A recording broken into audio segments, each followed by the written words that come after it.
Boa noite. A economia está, claro, nas primeiras páginas dos jornais. Veja-se a primeira página do Diário Económico, por exemplo, onde se anuncia a venda antecipada por parte da Caixa Geral de Depósitos, do Souto Maior e da Mundial Confiança. E onde se garante também que o Banco Nacional Ultramarino, pelo menos é essa a intenção do Governo, pode ser privatizado. Já daqui a pouco teremos também aqui comentários sobre esta notícia, mas da leitura dos jornais desta manhã, pelo menos daqueles que pode comprar na banca daqui a pouco, quando sair de casa, há uma natural unanimidade dos diários. É sobre a questão do Porto 2001 e também a ida do Ministro da Cultura, Manuel Maria Carrilho, ao Parlamento. Já lá vamos, e já lá vamos porque há ainda o futebol. Nas primeiras páginas do Record e do Jogo, outra coincidência. João Vieira Pinto e Jorge Costa, os capitães do Benfica e do Porto, trocam argumentos sobre quem vai ganhar o jogo de amanhã. A ver, vamos. É o costume também nas vésperas dos grandes jogos, apesar de, à defesa, todos dizerem que não é nas Antas neste sábado que se decide o campeonato. Só que há mais futebol. Vem nas primeiras páginas de O Independente e do Euronotícias. O Benfica vende os seus campos de treino. O Independente assinala que João Val Azevedo assinou ontem o contrato de promessa de compra e venda, de que já recebeu, aliás, 2,5 milhões de contos. O Euronotícias arrisca mais. Benfica vende tudo e adianta que a Teixeira Duarte é a provável compradora dos terrenos. Também teremos comentários daqui a pouco. Agora, vamos ver alguns títulos dos jornais, vamos ver mesmo os títulos dos jornais, um por um. Por exemplo, o Comércio do Porto, na sua primeira página, Santos Silva fugiu à pressão. É a acusação de Manuel Maria Carrilho ao ex-gestor de Porto 2001. Vem na primeira página, é também a primeira página de outros jornais. Por exemplo, avançamos para o 1º de janeiro. Carrilho crucifica ex-líder de 2001. Nova e multipartidária equipa de Teresa Lago já está completa. Há outros destaques nesta primeira página do 1º de janeiro, desde João Vieira Pinto admite favoritismo do Futebol Clube Porto, Cemitério incomoda Bragança, que aliás se vai repetir também por outras primeiras páginas, como veremos daqui a pouco. Quanto ao Jornal de Notícias, Porto 2001 continua a fazer a manchete, Porto 2001 pode ainda ser salvo. Carrilho, entretanto, acusa Santos Silva de fuga às responsabilidades, deixando a capital da cultura ameaçada de naufrágio, ao mesmo tempo que salienta que o Ministro expressa confiança na nova administração presidida por Teresa Lago. Na primeira página do Jornal Notícias, edição de Lisboa, destaque para esta notícia: a ex-Sorefame da Amadora vai fechar as portas.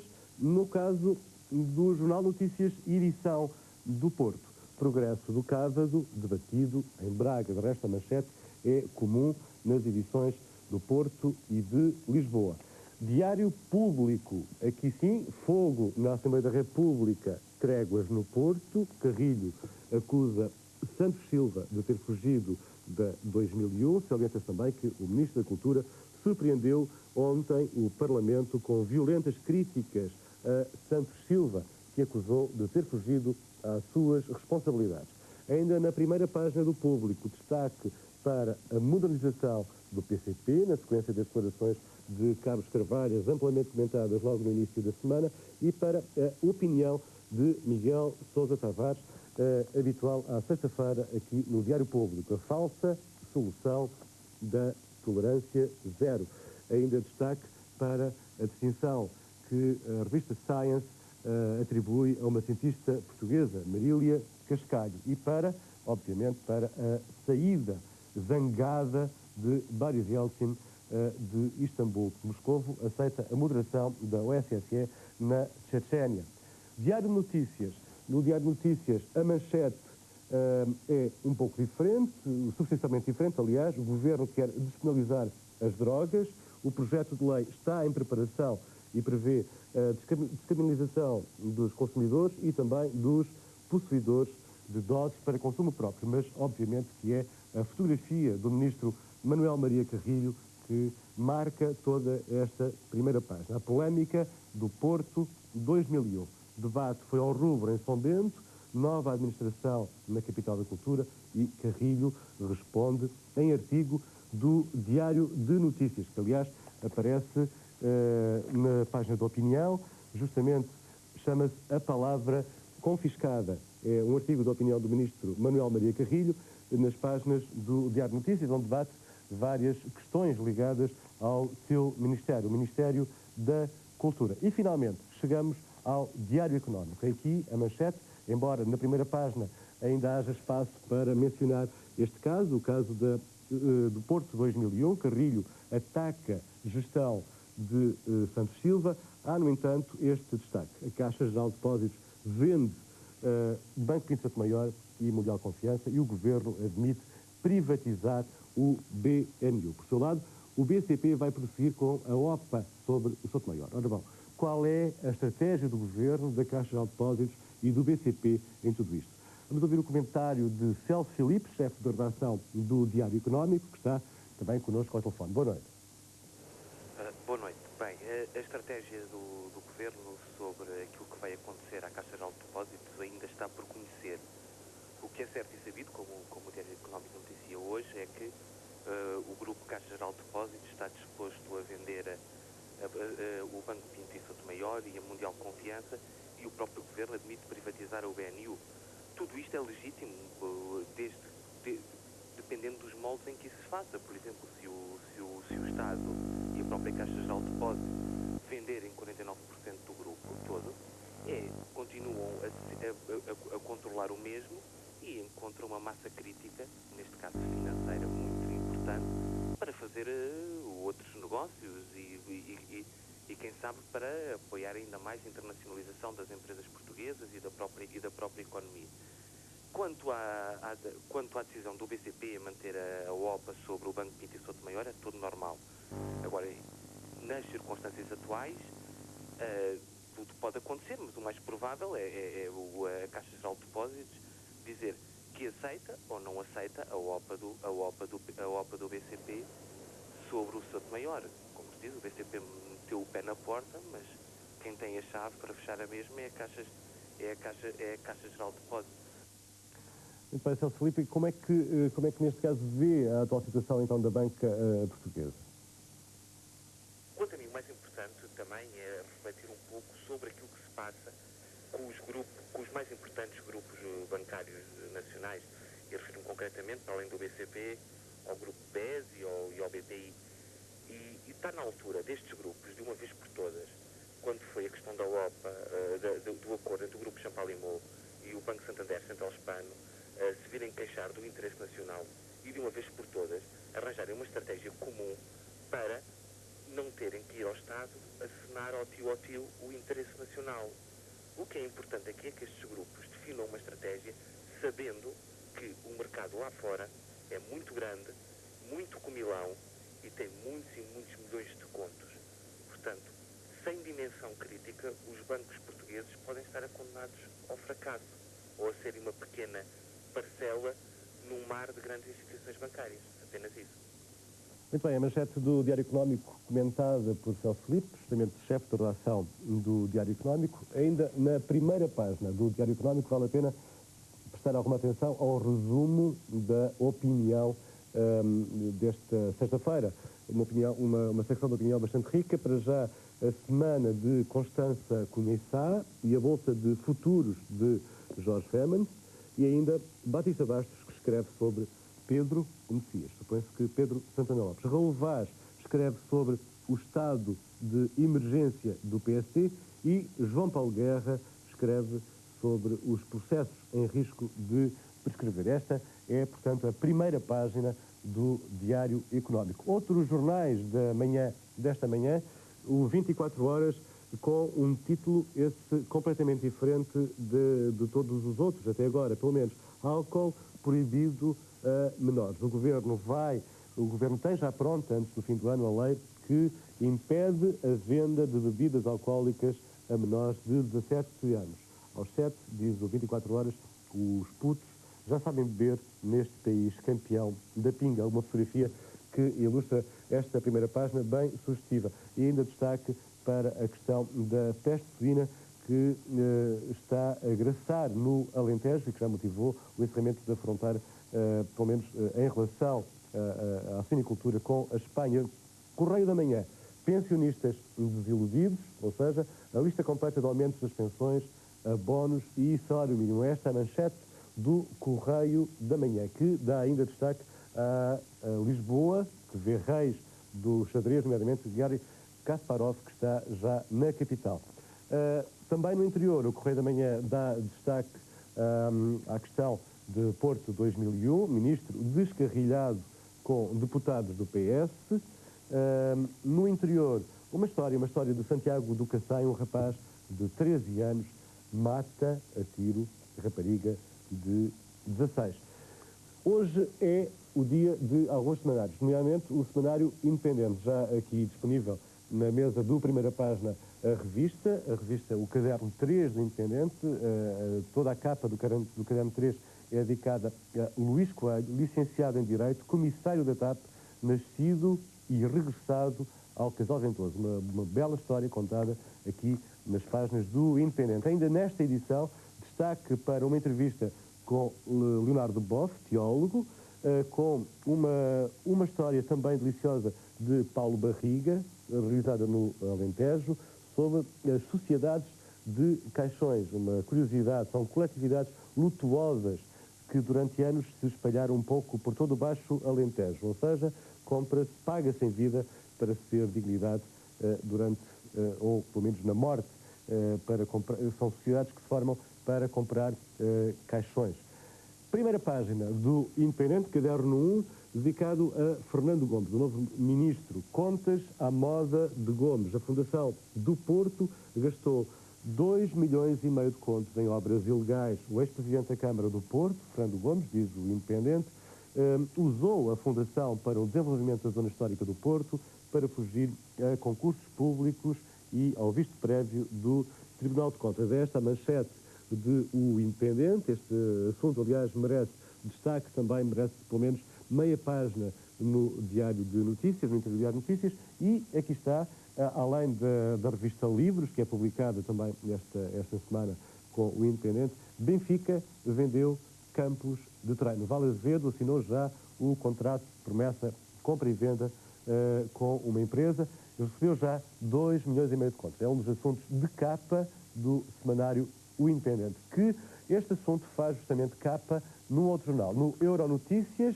Aí a manchete é, enfim, mais arriscada e diz: Benfica vende tudo.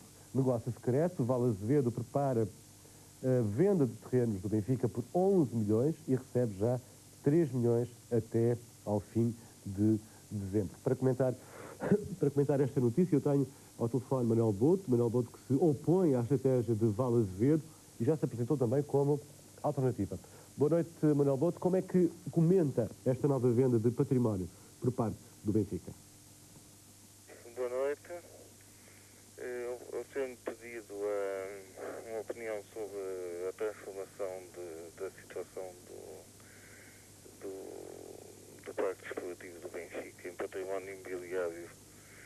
É a confirmação de uma notícia veiculada na última Assembleia Geral, através da qual o Dr. Vale Azevedo apresentou aos sócios um projeto de cerca de 220 mil metros quadrados, construído em cima de campos desportivos, e eu gostaria de ver esse assunto debatido numa Assembleia Geral, naturalmente porque me parece um assunto que tem de ser integrado numa discussão mais alargada, através da qual nós possamos percepcionar quais são as opções da direção do clube para a construção de um parque desportivo alternativo, nomeadamente um centro de estágio e complexos desportivos com os campos necessários envolventes à volta disso, e preocupa-me depois quais são as possibilidades que esses fundos poderão originar na própria gestão do clube, porque ao longo dos últimos tempos nós temos, enquanto sócios, verificado, e isso não é difícil de fazer através de um mapa de origens e aplicações de fundos, que verbas significativas do clube têm sido canalizadas para o financiamento das operações do dia-a-dia. Comentário de Manuel Boto, esta manchete, para já, do Euronotícias e também notícia de primeira página no semanário O Independente. Benfica vende tudo, esta manchete do Euronotícias, que ainda tem uma entrevista, ainda publica uma entrevista com José Miguel Júdice, onde escreve: Santana Lopes não tem qualidades para ser líder. Um tema que ocupa também a página 2 do Diário de Notícias, onde Vicente Jorge Silva escreve a sua habitual carta aberta das sextas-feiras, onde escreve que, na sua carta a Pedro Santana Lopes, ele diz: você tem fortes hipóteses de vir a ser o próximo primeiro-ministro português, mas se isto acontecer, o seu partido e o país, pergunta Vicente Jorge Silva, sobreviverão à anedota.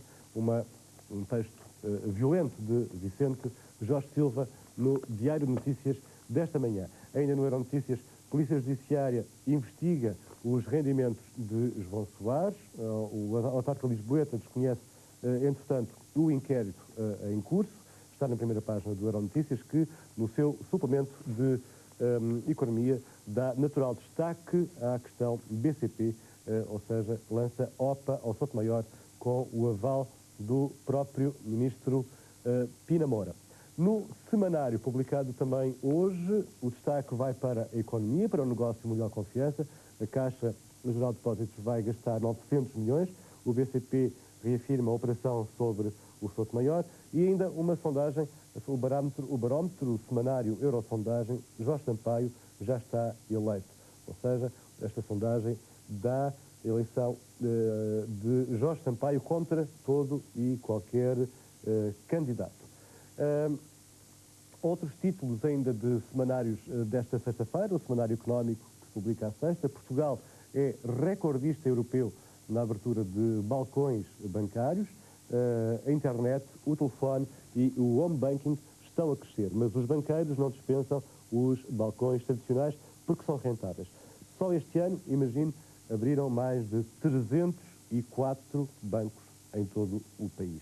BES, MEL e BPI podem juntar-se para OPA ao Soto e à Mundial, é outro dos títulos da primeira página do Semanário Económico, e publicado também hoje o Semanário Vida Económica. Exportações recuperam até ao final do ano. Manchete do Vida Económica desta sexta-feira. Uma pausa para desporto, para os jornais desportivos, pelo menos para estes dois que estão aqui em cima da mesa de primeira página. Há uma coincidência, como eu já salientei há pouco, entre a primeira página do Record e a primeira página do Jogo. Justamente no Record há o desafio, a palavra aos capitães na véspera do Clássico, Jorge Costa e João Pinto, os capitães de cada uma das equipas. Jorge Costa diz que sinto que o Porto é superior. João Pinto diz que Benfica é a melhor equipa. E ainda, na primeira página do Record, o destaque para Peter Schmeichel. E lá dentro, a primeira grande entrevista, onde há um curioso título, aliás, um belo título: Só os atletas felizes é que jogam bem, diz Peter Schmeichel nesta sexta-feira no Record. Destaque ainda na orelha direita do Record, desta manhã, Clayton nas Antas, transferido do Santa Clara, e ele diz: foi prenda de Deus. Na primeira página do Jogo, cá estão Jorge Costa e João Vieira Pinto, uma alegre coincidência, mais uma vez, capitães defendem as suas equipas. A manchete é essa: não se divide, as declarações dos dois jogadores não são divididas, apenas uma frase: a minha é melhor. Supõe-se que é isso que tanto João Vieira Pinto como Jorge Costa dizem. Entretanto, curiosidade: Graham Souness recomenda calado ao Newcastle. O Newcastle de Bobby Robson é um médio de grande classe. E ainda Clayton, encantado, diz o Jogo, com Pinto da Costa. Tive uma palavrinha com o Ilustríssimo. Já sabemos quem é, neste caso, o Ilustríssimo. Vamos para matutinos de todo o país. Por exemplo, o Açoriano Oriental. O destaque é para uma afirmação do líder regional do PP, do CDS-PP, Alvarinho Pinheiro, que diz que a cota de leite para os Açores foi trocada por trigo e tomate para o continente. Ou seja, os Açores, segundo esta manchete do Açoriano Oriental, saem prejudicados. E ainda Clayton assina com o Futebol Clube do Porto para dar golos a marcar a Jardel. Este assunto, o assunto do Clayton, repete também no Correio dos Açores, também de Ponta Delgada. Clayton de azul e branco é o título central aqui no Correio dos Açores. O Telégrafo do Faial, carta escolar não agrada a pais e professores, mas na sua secção política, o Telégrafo avança com este título: PSD Faial critica o plano do Governo Regional para o ano 2000. A União dá destaque à contagem de meteoritos na região e também à manutenção das mesmas verbas entregues pelo Governo Regional aos clubes dos Açores. Diário do Sul, destaque para a prisão de alguns correios de droga estrangeiros em Portugal. O Diário do Sul de Évora. Quanto ao público, edição o local Porto, o destaque vai para o surto imobiliário que transforma a antiga zona industrial das Conserveiras em Matosinhos, maré de prédios. Há aqui projetos de urbanização em Matosinhos. E moradores de Bragança contestam localização do novo cemitério. Algumas casas, diz o público, local Porto, ficam a 2 metros do cemitério. Público, local Lisboa, o destaque vai para Odivelas, que justamente comemora um ano de vida como município. Odivelas receia desastre em Mato da Cruz. Este é o destaque da edição do Público, local Lisboa. Diário de Notícias, Adriano corta horas extra, ou seja, hospitais e serviços do Centro Regional de Saúde do Funchal em contenção de despesa. Fim às horas extraordinárias. O Diário As Beiras, ponte está por dias, ou seja, a Câmara de Coimbra já disponibilizou terrenos e o Governo diz-se pronto para estas obras, as obras necessárias para a nova ponte.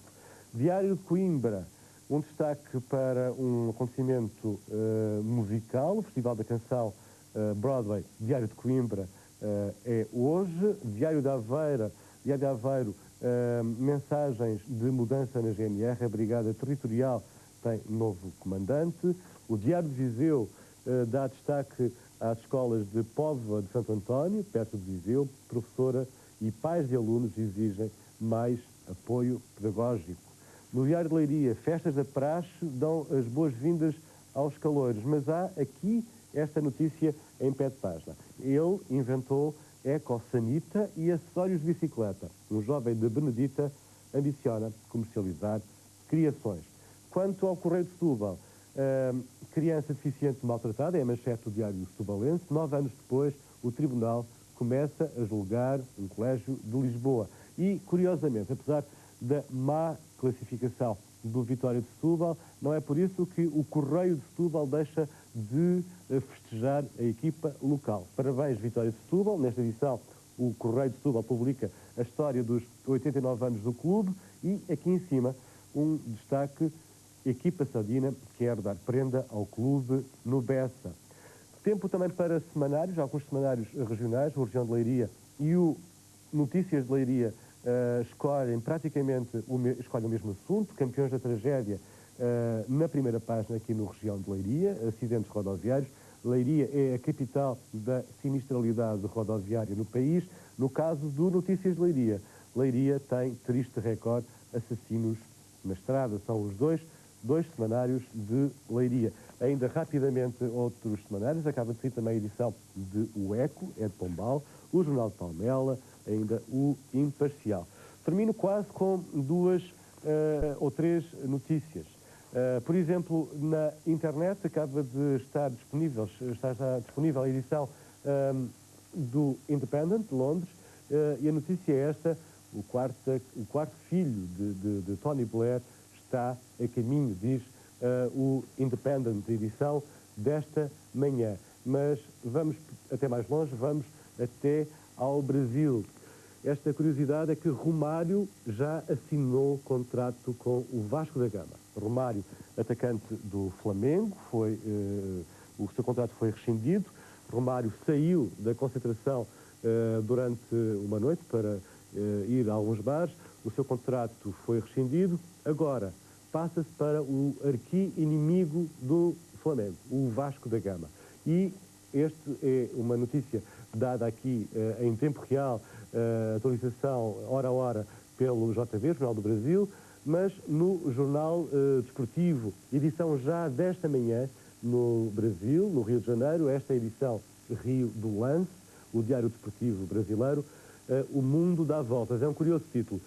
Reunião entre Eurico e Romário, Eurico Miranda, presidente do Vasco da Gama, e Romário define a volta do Baixinho à Colina, ou seja, São Januário, estádio do Vasco da Gama. Entretanto, curiosamente, na mesma altura em que Romário entra no clube alvinegro, no clube de São Januário, Vasco da Gama, Edmundo é punido pelo mesmo Eurico Miranda.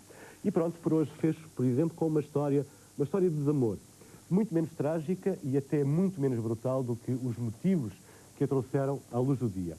Ela chama-se Paula, ele, José Queiroz, proprietário de bares. Ele foi o principal condenado no massacre de Amarante, resultado do incêndio provocado numa boate rival. Todos se lembram, o caso meia-culpa. Há exatamente 2 anos, Paula e José Queiroz casaram-se na prisão e todos seguiram este estranho caso para além até da brutalidade que ele evocava.